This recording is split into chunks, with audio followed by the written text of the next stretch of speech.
We live in a very outcome-focused society. Even if you are talented, you can't succeed without having great habits.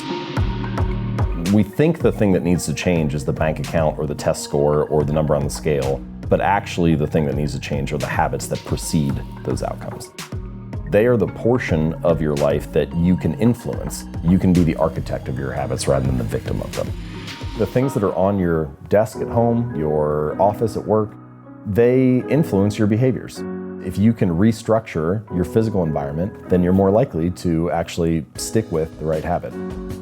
But the question to ask is, what are those one or two things that tend to pull the rest of my life in line?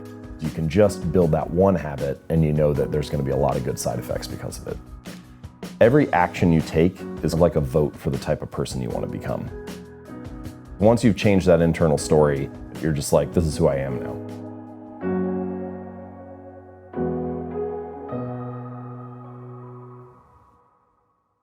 Hi, it's Brian Rose from London Real. You probably know that we've just recently been re-platformed on YouTube after 25 months completely in the dark. The truth is, I really need your help. What I really need you to do is click on that subscribe button right now, like this video, and maybe even leave a comment or share the link with friends. We're really fighting against an algorithm that's tried to keep us quiet for so long. And the more subscribers we have, the more people watch our content, the better guests we can bring you, the better content, and we can continue transforming lives. We've been doing this for 14 years now. I want to do this for another 14 years, but I really need your help. So click on that subscribe button, like the video, leave a comment, share this, and we're going to continue to bring you more and more great content. Thank you. Did you realize that the results in your life are a measure of your habits? What do you do every single day to be successful? That determines who you are. And if I look at your habits right now, I can tell the person that you want to become. And it's a hard thing to really think about, but what are you doing every single day for your health, your lifestyle, your diet, your business? Those little 1% changes can have a massive effect over time. And that's what our guest is here to talk about today, Mr. James Clear, Atomic Habits. And he really structures it all out to get you what you want. And he also says that we don't rise to our goals, we fall to the level of our systems. What systems do we have in place to get our lives to the next level? And I love this book, Atomic Habits. There's all sorts of vital information in there about how you can put routines in place that make you feel good, that make them repeatable, and they can really change the course of your life. So I know you're gonna enjoy my time with James. He's got a whole structured layout of how you can change your life starting today. This is London Real. I am Brian Rose. My guest today is James Clear, the writer, entrepreneur, speaker, and New York Times bestselling author. You've spent years educating millions of readers on the importance of habits, decision-making, and continuous improvement. You're a regular speaker at Fortune 500 companies, and your work is used in the NFL, NBA, and MLB. Your new book, Atomic Habits, details your system of building good habits and breaking bad ones, showing how small changes can have a transformative effect in every aspect of your life. James, welcome to London Real. Thank you. Good to talk to you. It's great to have you here. First, we'd love to get your impressions on this city we call London. What do you think about this place? I love London. I could definitely live here. I see all kinds of opportunities, like there are fascinating people. It doesn't really matter what industry you're interested in, finance, fashion, publishing, whatever it is, you can find somebody cool to hang out with. Great food, which I am all about. I basically have ate my way around the city for the last few days. So I love visiting. And you said you'd recently been to New York and Los Angeles and Tokyo, but you wouldn't necessarily live in those cities. I love all those cities and I love visiting them, but I feel like I could carve out a life in London and call it home, and I don't know what it is. There's something a little less stressful about walking around in London to me. All the neighborhoods are different. You can find one that's the right fit for you. I don't know. It just feels more cozy to me. Yeah, it really is this grouping of neighborhoods, maybe like 30 or 40 neighborhoods. And you could say Manhattan it's like Chelsea and the West Village and Upper East Side, but to a normal civilian, when they go there, it kind of looks the same. But here you kind of have vibes and restaurants and attitudes. And yeah, I find it. London's fairly spread out. It's a fairly large city, whereas New York naturally is contained, right? Manhattan in particular, and it has to be on the island. LA is pretty spread out, and Tokyo is massive, but Yeah, I don't know. For someone who was born in America, I feel like London would be a interesting fit for me. I feel like I could call it home and it would still be fascinating in all kinds of other ways. Yeah, good to hear. I think you could. I came here 17 years ago and just haven't left since. But it's weirdly, some people describe it as like LA, New York, and DC rolled up in one, because in one city you've got government, finance, media, advertising in one place. So it doesn't have a vibe that just kind of overarches the other too much. So it's kind of weird in that sense and kind of cool. It's also, I mean, for me as an American, pretty much everywhere in Europe is interesting to travel to, and you couldn't have much of a better jumping off point than London. You can get nonstop to anywhere. So that part would make it exciting too. Like you could see the rest of this interesting part of the world very easily. Yeah, you can be in some very different places in about 2 hours. Yeah, right. Like really different places, different realities. So cool. Well, welcome to that.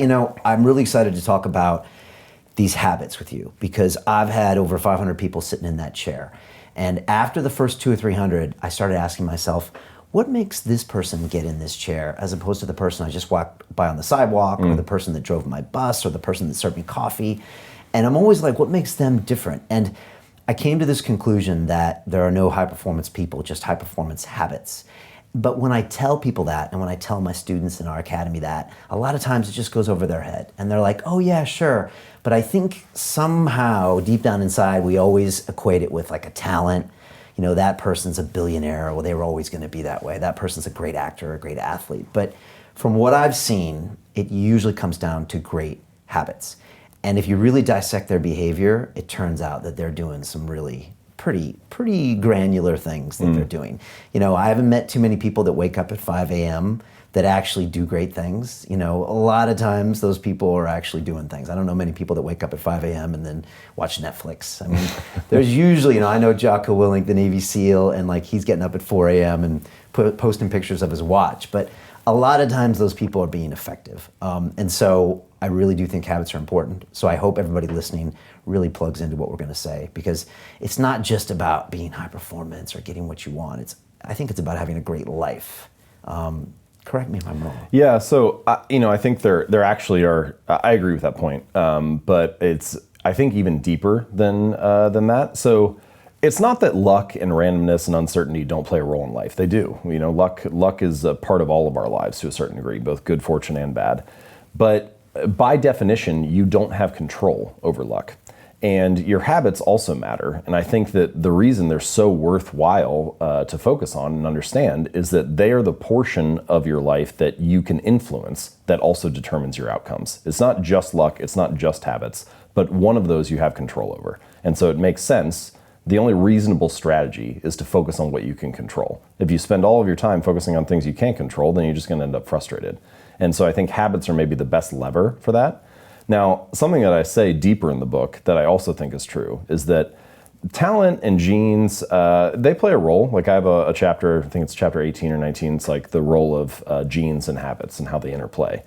And it's important, people have natural predispositions to things that make them better. But what you find is that nearly always when someone is a great performer in a particular domain, they are both well-suited, so naturally talented or have some kind of predisposition to that area, and well-trained. And so even if you are talented, you can't succeed without having great habits to execute and to fully realize the potential that you have. Right. And so no matter where we're talking, I think habits play a crucial role. Yeah, we've all heard the story of the coach that just is shaking his head because that one kid had so much talent, but he never showed up to practice. I think sometimes, I played baseball all the way through college, and I think sometimes I would rather be an athlete that's at like the 90th percentile of physical talent, but like the 95th of execution and habits than the other way around. Because if you don't have the habits and the practice routines and rituals to actually realize your potential, a lot of the time it's just not enough. It's enough at lower levels, but once you get to the top of any field, everybody's talented. And so the thing that separates you is often not the physical gifts, but your ability to practice, get out of your own way, your mental approach, all that type of stuff.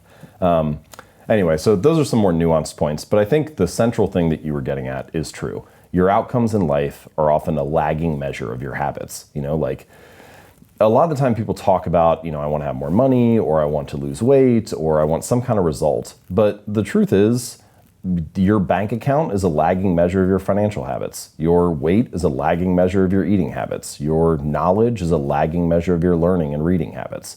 And so it's actually, we think the thing that needs to change is the bank account or the test score or the number on the scale, but actually the thing that needs to change are the habits that precede those outcomes. Right. And even more so, your identity and sense of self a lot of times is all rolled up into your habits, which is even a crazier kind of a messing with your brain. In that these little things you do that you might ignore all the time could change who you actually are. So I had this question while I was researching the book. I think identity plays a crucial role, but my question was like, well, how do we come to believe things about ourselves? Because when you come into the world as a baby, you don't have any preset beliefs or notions. That's not to say that, again, your genes don't matter. They certainly matter in some sense, like your height might be more or less baked into your DNA. But we all realize that if you grew up in a different culture or a different religion or a different community or household, you could adopt completely different beliefs if that was what you were raised in. And so I was like, well, how does that happen, right? How does this internal story that we tell ourselves, our identity, become shaped and formed? And I realized that it's mostly through the repetition of that story. And so what you come to realize is that your habits reinforce a particular identity. And sometimes this can be positive and sometimes it can be negative. The story could be things like, I'm bad at math, or I'm terrible at remembering people's names, or I'm not good at remembering directions to places. Yeah. And all of those that's just an internal story that you tell yourself. But each time you have an experience that reinforces that, the story gets solidified. And so I think the method, the takeaway here is that every action you take is kind of like a vote for the type of person you want to become. And if you can master the right actions, if you can master the right habits, then you can start to cast votes for this new identity, this desired person that you want to be. And I think that's one of the reasons why small habits matter so much. They don't necessarily transform your life overnight, right away. Like doing one push-up does not transform your body. But it does cast a vote for being the type of person who doesn't miss workouts. Or meditating for 1 minute might not give you an immediate sense of calm in your life. But it does cast a vote for being a meditator. And this is why one of the things I say in the book, like the real goal is not to run a marathon. The goal is to become a runner. The goal is not to write a book. The goal is to become a writer. Because once you've adopted that identity, you're really not even pursuing behavior change anymore. You're just kind of acting in alignment with the type of person you already see yourself to be. It's kind of like true behavior change is really identity change. Because once you've changed that internal story, it's way easier to show up each day. You're not even really motivating yourself that much to do it. You're just like, this is who I am now. Yeah, and we'll get into that because the difference between goals and systems, I think, kind of touches on this a little bit, which is important. You know, a couple of years ago, we were teaching in our academy. We were teaching people how to start their own podcasts and how to start businesses from their profile. And someone said to me, Brian, can you teach me stuff that's non-business related? And so I looked at my life. And over the past 4 or 5 years, I had picked up all of these habits from the guests that had sat in that chair, from habits on how to meditate and do affirmations and do like a low media diet and movement practices and eating habits. And I actually hadn't even thought about it, but by being around them and watching them, I started practicing them and I picked up all these like amazing habits. And I also had some bad habits, like about 10 or 15 years ago. I had drug addictions. I had all this other stuff that I kind of talked about last year in one of my movies. So it'd be good to kind of explore, you know, how these things get put in place, how you can maybe choose the good ones or the bad ones, and then identify a lot of the psychology behind this stuff. So I'd love to jump in. And again, there's so much IP in this book. It's an amazing book. I'd love to talk about some of the fundamentals, some of the definitions, what's a habit, and then I'd love to get into some of your sections about how to make a habit obvious, how to make it attractive, how to make it easy, how to make it satisfying. Sure. And then maybe we'll have some chance to go into some of the advanced stuff, like you said, with DNA and things like that. So start it all off. Well, first of all, what is a habit and why did you get obsessed with this? Yeah. Okay, so 2 different questions. So let's just do the definition first. So the technical definition of a habit is a behavior that has been repeated enough times to be more or less automatic. So things that you can do pretty much without thinking about them. Unplugging your toaster after each use, or tying your shoes, or brushing your teeth. Things that you pretty much just go on autopilot when you do them. Now, we often use the word habit to mean different things than that, and we can get into this more. Like you might say things like, I want to get in the habit of working out, or I want to get in the habit of writing every day. And I know what you mean when you say that, right? You mean I want to make it a regular practice. I want to make it this daily ritual that I follow. But you're never going to go like on autopilot and forget what you write for an hour, right? Like it's a more effortful, conscious thing. And so we can talk about some of that distinction, particularly with making habits easy. What you really want to do is make the beginning easy and automatic, and then the rest of the routine can follow naturally, even if you're consciously thinking about it. But anyway, so that's what a habit is. It's this automatic response. Now, why does the brain build them? What role does it play? Well, as you go through life, you need energy to survive. And this is true not just for humans, but for all organisms need some kind of energy to survive. And getting energy requires energy. You need to eat food to be able to walk around and find the next meal. And using energy is expensive because the more energy you use, the less you have available for the other things that life throws at you. And so your brain is looking for ways to conserve energy whenever possible. And habits are a great method for doing that. So for example, when our ancestors were roaming around the savannah, if there was a berry patch 100 meters from you, it made sense to go to that berry patch rather than one that was like on the other side of the mountain, right? You would choose the path of least resistance. And eventually, what your brain learns is, oh, whenever I'm by this tree, that means the berry patch is 100 meters away. And so the tree becomes a signal that, hey, food is over there. And your brain is always picking up on these signals throughout life that indicate where things are at. And the more that you come across those signals, the more you automate your response. And pretty soon you're taking a right when you get to that tree, even though you're not even thinking about it. You're just doing it automatically. And it makes that whole process of finding energy, solving the problems of life, and getting through things easier. It requires less energy and attention and effort than it did before. So it's like an algorithm the brain built for itself to I think survive. Yes, I think that's a good way to describe it. It is. It's like an algorithm that you can rely on. It's a cognitive script, a mental shortcut that you can pull out whenever the situation is right. And that's true not just for things like finding food, which is essential for our survival, but also for daily tasks, because all these daily tasks take energy as well. So something like tying your shoes, your brain learns the context of when I have a shoe on my foot and the shoestring is untied, that means I do this little routine where I tie the shoelace into a knot and so on. And the first time you do it, it takes energy, but after you do it 100 times or 1,000 times or 10,000 times, pretty soon you're doing it just like turning right at the tree. You can have a conversation with somebody else or listen to a podcast or think about your to-do list for the day. You free up that energy and attention to be used elsewhere. And you have, this is perhaps the biggest thing that they do, you have less wasted energy. Rather than fumbling with the laces and trying hard to do it, you can do it more quickly and fluently, and that saves you energy and time for the next task. So that's why your brain builds them, and what a habit does. And then as far as why I got interested in them, I started to realize, similar to what I hinted at a moment or two ago, that both luck and habits play a role in life, but that you have control over your habits. And the funny thing is, we're building them all the time, but a lot of people don't feel like they have control over their habits. They feel like their habits are taking control of them, that they're like a victim of these bad routines. And once you start to dive in a little bit and like uncover the layers and realize what a habit is and how it works, then you start to develop a little more control over it. And I think if we're going to be building habits anyway, then it makes more sense to be able to understand how they work and how to structure them so that you can be the architect of your habits rather than the victim of them. Okay. And you break them down into this cue, craving, response, and reward, which is kind of not their traditional way. But maybe it's good to jump into that. And I think most people, when they think habits, they probably think of their bad habits, right? Mm-hmm. Do most people not reward themselves for their good habits and are critical of their bad habits, and some of these aren't even habits? So I choose that 4-stage model: cue, craving, response, reward. There's a lot of science behind it. 3 of those 4 stages are very common: cue, response, and reward. Started in like the early 1900s, but 1930s it got popularized with B.F. Skinner, which his model was stimulus, response, reward. And then Charles Duhigg's book, Power of Habit, has kind of brought it back to the forefront: cue, routine, reward, basically the same thing, just different words.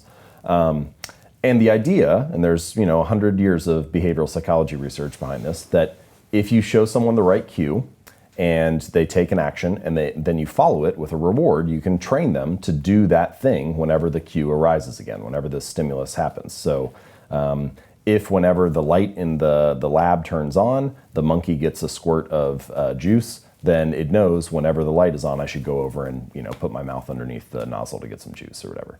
And you can do that for all kinds of things. And it works for human behavior as well in many ways. But then there was this second wave of research with cognitive psychology over the last probably 50 to 75 years that shows that not only do external cues and external rewards influence our habits, but also internal moods, emotions, feelings, thoughts, beliefs, those influence our behaviors too. And so that's why I added that fourth stage of craving.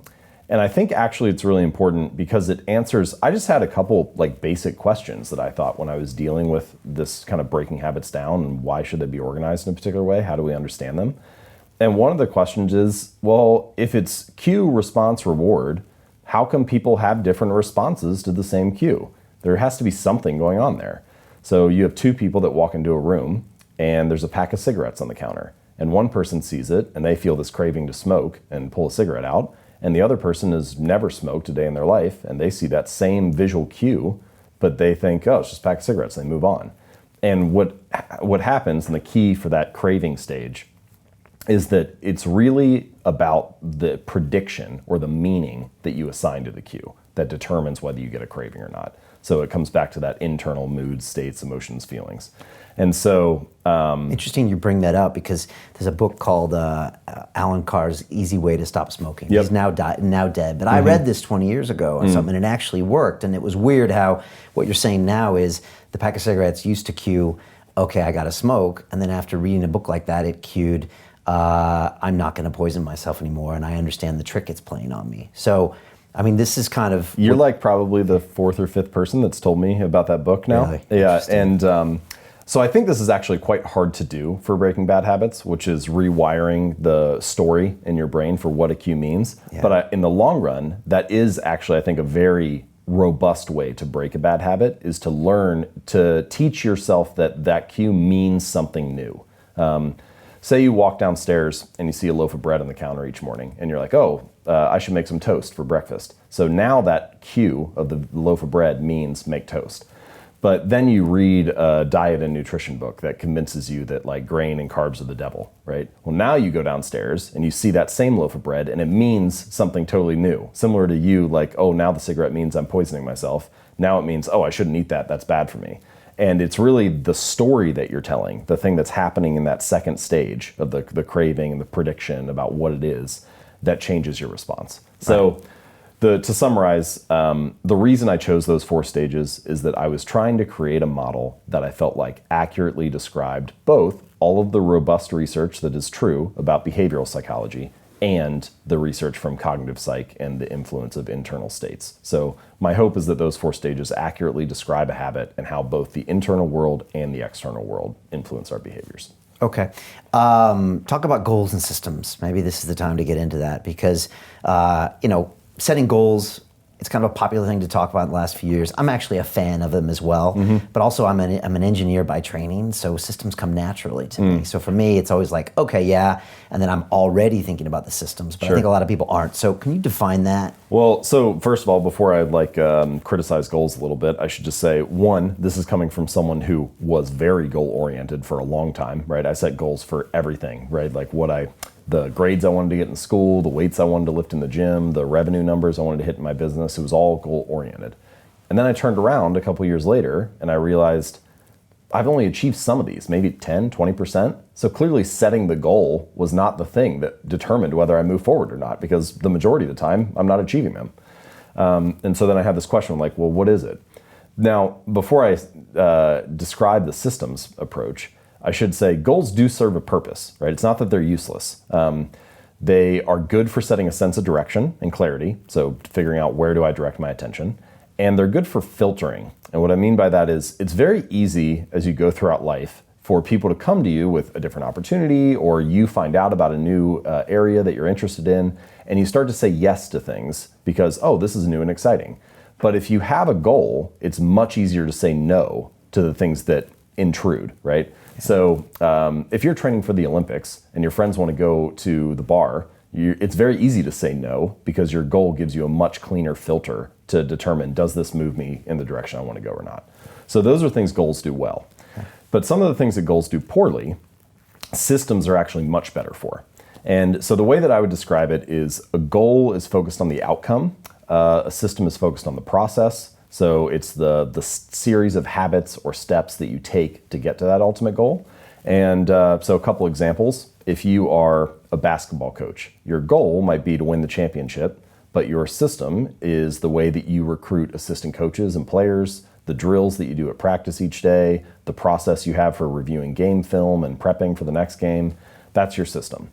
If you are a writer, your goal might be to write a best-selling book, but your system is the writing process that you follow each day and like getting your butt in the chair. It's your research and how you come up with new ideas to write about, the way that you interview potential clients or candidates or people you're thinking about putting in your book, things like that. Okay. Now, the question that I had was, what if you ignored the goal, right? If you say, forget about the goal and focused only on the system. If you were the basketball coach and you said, we're not going to talk about the championship at all this year. We're only going to focus on the way we recruit, the way we practice, the way we train. Would you still get results? And I think for the most part, you probably would. And this, I think, is the hard part, the thing that often gets overlooked, is that we live in a very outcome-focused society. Things are only news stories or shared on social media once they are a result. So the results of success are very visible and easy to view. You know, you're never going to see a story that's like, man eats chicken and salad for lunch today.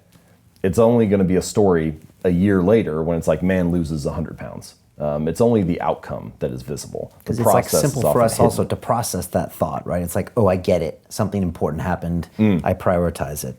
Because it's this, oh, this event was accomplished, right? This is one of the things that's challenging about building better habits, is that they're very easy to dismiss on any given day, right? Like, what is the difference between eating a burger and fries for lunch or eating a salad? Not a whole lot on any given day. Your body looks basically the same in the mirror. The scale hasn't really changed. It's really easy to dismiss it in your mind and say, oh, this is kind of insignificant. But you know, you turn around 2 or 5 or 10 years later and you realize, oh wow, those daily choices really did add up. It's just much harder to see on a granular basis. So a shift, all I'm really calling for here is not to say that goals are useless or we should totally ignore them, but instead, rather than making the goal the default, the thing that you focus on almost exclusively, let's make the system the default and then only check in on the goal occasionally to see if we're moving in the right direction. Okay. And also just kind of realize and admit that we all have a bias towards goals and that we see them everywhere that we go and that we need to maybe kind of de-emphasize them a little bit and just get back to look at the system underneath it maybe. I think de-emphasize is a good word for that. You know, like goals are in front of us all the time. Outcomes and results are always in front of us. So maybe we just shift the attention a little bit more to the process and the habits. Yeah, and it's funny, that's what I was talking about. When people come in this chair, I get to spend 2 hours with them. And once you deconstruct your life, you actually see the systems. And that's why when they sit in the chair, they'll see Eddie as the famous comedian or the $50 billion man or the champion boxer. And oh, wow. But when you go into there, you realize that they've gone in and done the work when they didn't want to do it, that they pushed through the difficulty, that all that stuff. And then you see, oh, there's the systems there. Because there rarely is a result without a system. Well, that's one of the things that is a little bit surprising about goals, is that achieving a goal only changes your life for the moment. It's actually not the thing that you're looking for. We think the results are the thing that needs to change, but it's actually the process behind the results. Like, if you have a messy room, let's say your bedroom is a mess, and you set a goal to clean that room, you can get motivated and do it for 2 or 3 hours, and then you turn around and you have a clean room for now. If you don't change the messy habits that led to a dirty room in the first place, then you turn around 2 weeks later and you have a messy room again. And so actually you don't need a clean room, you need better cleaning habits, and then your room will always be clean. You don't need to lose weight, you need better eating habits, and then your weight will always be around where you want it to be. You don't need more money, you just need better financial habits, and then you'll always have enough money to manage the thing that comes up. And so it's really the habits that need to change, not the result. And that's why hitting your goal sometime can be really anticlimactic and also can mess with people's lives because they shoot for that goal, they get it, and then they stop achieving, they stop their systems. There's sort of this like yo-yo effect, you know, like someone trains for a half marathon and then they run the race and that race motivated them to train for the last 3 or 4 months. And then the race ends and they stop, they take a week off, then a week turns into 2 weeks, and then 2 months and so on. And then they turn around like 4 months later and like, man, I haven't ran in months. Like I need to sign up for a new race or something. Because if it's all about the goal, as soon as the goal is achieved, you don't have that motivating you anymore. But if instead it's about being a runner, then even once you finish the race, you still have a reason to show up again the next week because you're like, well, that's what I do is I run. That's who I am. Right. And so I think that that's a more, in pretty much any domain, true long-term thinking is really goalless thinking. It's much more about being that person, developing that identity, following that system, and then you just happen to realize your potential along the way. Okay. Talking about this 1% every day, when people hear that in their minds, they're just like, oh, it's so tiny, it doesn't matter. Well, what is the thought process behind this 1% every day? Well, so just a quick story that I like that I feel like illustrates the point. So we're in the UK, and for many years, the British cycling team was very mediocre.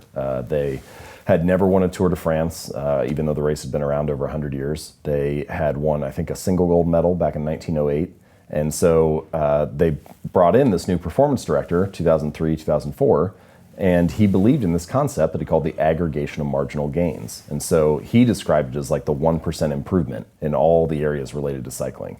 And so they started by making 1% improvements that other teams were probably looking at too. Put slightly lighter tires on the bike. They had their riders wear these electrically heated overshorts to keep their legs warm so they could ride for longer. They had different biofeedback sensors that each rider would wear, and then they adjusted the programs to each individual. But again, competitive field, a lot of teams are doing that. So then they did a bunch of 1% changes that nobody else was thinking about. Like they hired a surgeon to come in and teach them how to wash their hands to reduce the risk of catching the cold or getting a flu. They split tested different types of massage gels to see which one led to the fastest form of muscle recovery. They even figured out the type of pillow and mattress that led to the best night's sleep for each rider, and then they brought that on the road with them to big events like when they were at hotels for the Tour de France and things like that. And so Brailsford said, all right, the coach said, if we can actually do this, right, execute on all these little 1% changes, then I think we can win a Tour de France within 5 years. Right, now he must have had to really sell people on this because you can already see the naysayers, and we're in Britain as well, where they're going to be like, come on, this is ridiculous. Right, well, and it just, no single change seemed like very much, right? Yeah. So one of the changes they made was they had their outdoor riders switch to indoor racing suits because they tested them in a wind tunnel, and turns out the indoor suits were a little more aerodynamic. Which, you think, all right, whatever, I got like basically skin-tight clothes on either way. How's this going to make much of a difference? Right. Anyway, so they did, in fact, execute on all these little changes, and they won the Tour de France not in 5 years, but in 3 years. And then they repeated again the fourth year with a different rider. And then after 1 year off, they've now won the last 3 in a row again. So they've won 5 of the last 6 now, after having never won it for more than 100 years. It's definitely an obvious anomaly. I mean, you look at it and you're like, what?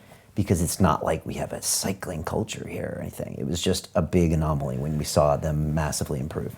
And so I bring that story up, not because I think, cycling is the perfect example or anything, but just because it's a good story that showcases the power of being committed to making those small improvements each day. And I think that it's not just nice to have. It's not just like a little cherry on top of your performance to make these 1% changes, but they actually can compound and add up in a really significant way in the long run.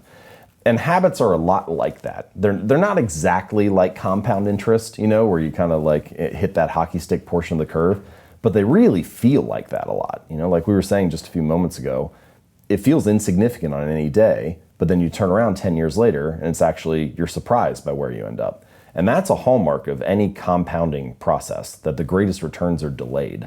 And so habits are like that too. They don't feel like much on any given day, but they really add up over the months and years. And most of us overestimate the significance of the short-term stuff, and we underestimate the potential of the long-term, right? Is that just another cognitive bias? Yeah, I don't know why we do that, but we do tend to feel like, we overestimate what we get done in a day, underestimate in a year or a decade. Do you think it's because we used to have shorter lifespans where maybe this stuff didn't play out? I mean, because this got us somewhere, we evolved to this point. Well, so we do have, and this definitely plays an important role in habits, we do have a bias toward the present. And that makes sense, right? That example I gave about like finding a berry bush, 100 meters away. Well, you should, in fact, go get the food that's close by and not the food that's on the other side of the mountain, because that just makes logical sense. You'd rather have it now, especially when we were not in modern society, right? For 99.999% of human history, we're just trying to survive like every other animal. And so you should prioritize immediate food, immediate shelter, immediate water, immediate safety. And in fact, our brains are wired to do that. But modern society is a whole different ballgame because we have all these things that actually you should prioritize delayed outcomes. So you go to college now and then you graduate in 4 years. You save for retirement today and then you retire decades from now. You show up at work this week and then you get a paycheck in a month. And so it's actually like there are all kinds of things we do in modern society that require you to delay gratification. And that runs a little counter to what our wiring is or what our biological preference is. Right. I just thought of the term like caveman. Whenever someone talks like a caveman doing something, it's like the caveman's just thinking like, okay, immediate gratification. What do I got to do now to survive? And we've now pretty much reverse engineered all of that stuff out. Yeah. It makes sense that our brain is like that, but we just are kind of in a mismatched environment a little bit. And so to bring this back to habits, there's a sort of a misalignment of rewards that often happens with habits. So there's an immediate outcome, an immediate reward, and then an ultimate reward. And for your bad habits, one reason bad habits stick so readily, that they form so easily, is because bad habits, often the immediate reward is favorable, right? Like what's the immediate reward of eating a donut? It's kind of great. It's sweet, it's sugary, it tastes good. It's only the ultimate reward, if you repeat that habit for 6 months or a year or 2 years, that is unfavorable. Meanwhile, good habits are often the exact opposite. The immediate reward of going to the gym or going to the gym for like a week isn't really that great. Your body's probably sore. You don't have much to show for it. Your body looks the same. Your weight hasn't really changed. But if you stick to that for 6 months or a year or 2 years, then the ultimate reward is favorable. And so a lot of the balance or a lot of the challenge of building good habits and breaking bad ones is figuring out how to pull the long-term costs of your bad habits into the present moment, so you feel a little bit of that pain right now and have a reason to avoid it, and pull the long-term rewards of your good habits into the present moment so it feels good and you have a reason to kind of make it through that like valley of death in the beginning and stick with it while you're waiting for those delayed rewards to accumulate. I think we could just summarize that whole cognitive bias or misalignment of rewards by saying the cost of your good habits is in the present and the cost of your bad habits is in the future. And the fact that we prioritize the present over the future ends up making a lot of habit change difficult for that reason. Does that mean you have to go deeper into that identity in order to bring those future things forward? Or is it just about realizing them in the now?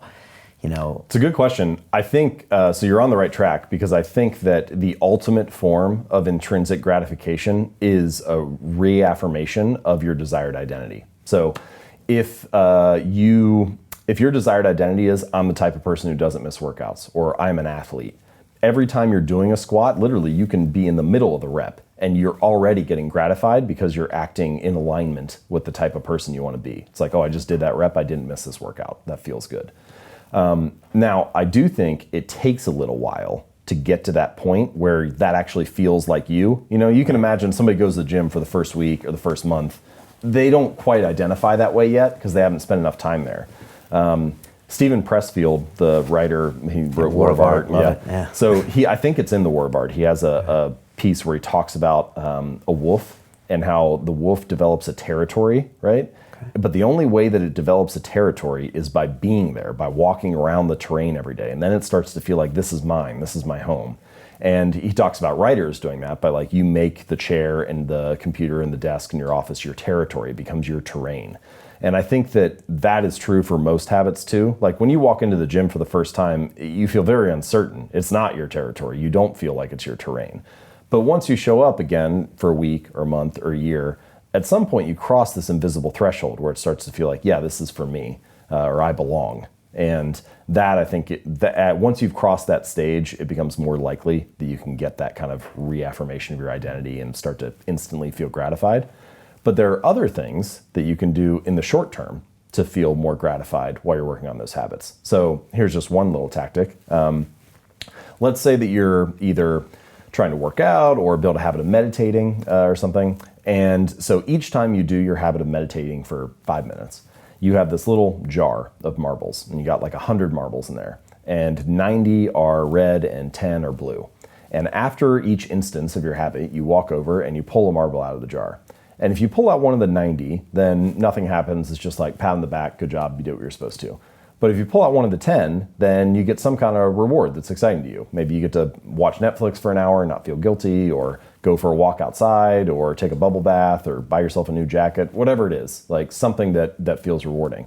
And what you just did was you introduced an element of immediate gratification and of like surprise and delight to the whole process.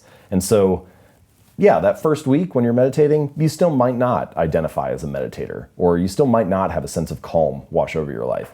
But you have this other interesting thing that is rewarding right away that maybe gets you to stick with it while you're waiting for those long-term rewards to accumulate. And the variable reward, is that an important part of that? Yeah, so that does introduce a variable reward for that one, right? And so for people listening, if you're not familiar, the term variable reward is, it's been widely studied in psychology. Actually, the way they discovered it was an accident. B.F. Skinner, the researcher who came across it, was running low on food pellets. So the rats that he was training, he would give them a pellet whenever they did the thing that he wanted. And he was running low on them. He had to hand press them each time. And so he thought, well, maybe I'll just give him one every other time. And it turns out that actually increased the rate that the rats would act and do the thing because they didn't know if they were going to get it or not. So they were like, something must be wrong. Like, I need to press this lever even more because I thought I was supposed to get one every time. And it turns out that actually leads to a spike in activity. And so a variable reward can be a good way to increase the frequency with which you do a habit. Now, it's worth noting, it's not like a panacea. You can't just take something you don't want to do and then make the reward vary and then be like, oh, now I'll do it. Because it doesn't work that way. But if you already want to do it, then it'll increase the rate at which you do. Right. And there's a great book called Hooked by Nir Eyal, Yeah. and he talks about that. And if you work in Silicon Valley, you're very familiar with variable reward because a lot of our apps are based on that. Maybe we can talk about that at the end. Sure. Something that's become really obvious is it feels like, well, I think all of life is a game between your conscious and subconscious. And it feels like part of these habits are almost like tricking your subconscious into thinking I am this person. And part of the way it does that is when you repeat these habits, your subconscious says, I guess I am a runner if I'm running 4 days a week. Yeah. Are there other ways to like hack into that? And I'll throw you a curveball, but there's this concept of affirmations, you know, where people say out loud every day what they are with the hopes that they become that person. Is this a way to maybe hack into some of this habit forming stuff? And what are your thoughts on it? Yeah, so affirmations or visualization or the kind of idea of like fake it till you make it, I don't think there's anything wrong with those things. There's nothing wrong with being more, if you get to choose what story you tell yourself, you might as well choose a positive one, right? But I do think that my method differs a little bit from positive affirmations or from fake it till you make it in the following way. So fake it till you make it is asking you to believe something about yourself without having evidence for it yet, right? You say, I'm a healthy person, even though you haven't gone to the gym yet or whatever. And we have a word for beliefs that don't have evidence. We call it delusion, right? Like at some point, your brain doesn't like this mismatch between what you're saying and what you're doing. And so the only nuance, the difference in my argument is that I think that we should let the behavior lead the way. So let the behavior drive the belief rather than the belief drive the behavior. And to be clear, it can work both ways, and it does throughout daily life. Like people adopt a new belief and then they take a new action because of it. But I think that if you're trying to get yourself to latch onto a new identity or tell yourself a new story, it's more powerful to let the behavior lead the way because the behavior provides immediate evidence that you are that kind of person. So if you say, I'm a healthy person, you might be able to, it's like a short-term strategy. You might be able to amp yourself up or motivate yourself in the moment. But if you do 5 push-ups, you immediately have proof, I'm a person who works out. And there's something about that evidence that I think makes it easier for you to root that new story in something. It gives you a reason to actually hold on to it. And so for that reason, I think it's more useful to start with the small habits, build up some evidence and proof of that new identity. And then the more that you do that, the bigger the pile of evidence becomes, the more reason you have to actually believe, hey, that is me. Yeah, maybe some combination of both or something. When you were talking about the working out story, I kept thinking of this Arnold Schwarzenegger quote from the movie Pumping Iron when he was like, every rep I was smiling, he said, because it was getting me one step closer to Mr. Olympia.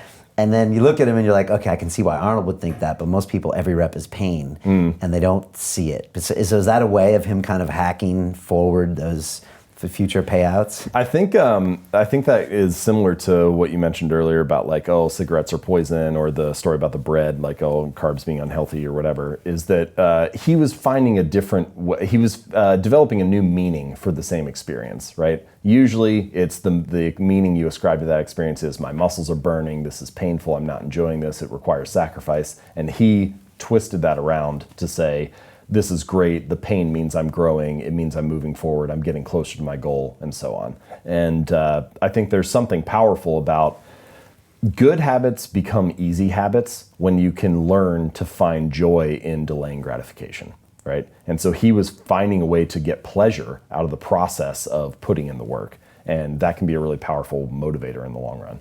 Is that called reframing? Yeah, and I think that I've thought about writing about this more. I haven't written a ton about it yet, but I think that there are strategies and a few different mindset reframes that you can go through that can really change the likelihood that you stick with a habit. If you learn the right story to tell yourself, it becomes easier to maintain that over the long run. To continue watching the rest of the episode for free, visit our website londonreal.tv or click the link in the description below.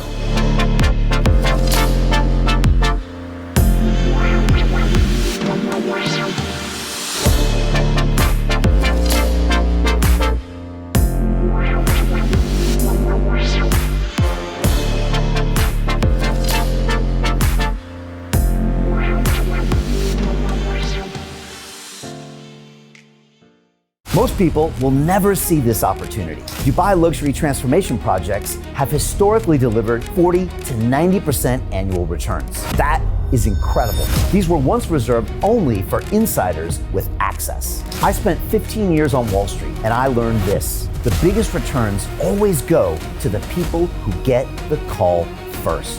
Now, you finally can. We've just received a brand new project with major upside potential. Allocations move fast. Click the link, apply now, and speak to my team. This is your chance to see what others never will.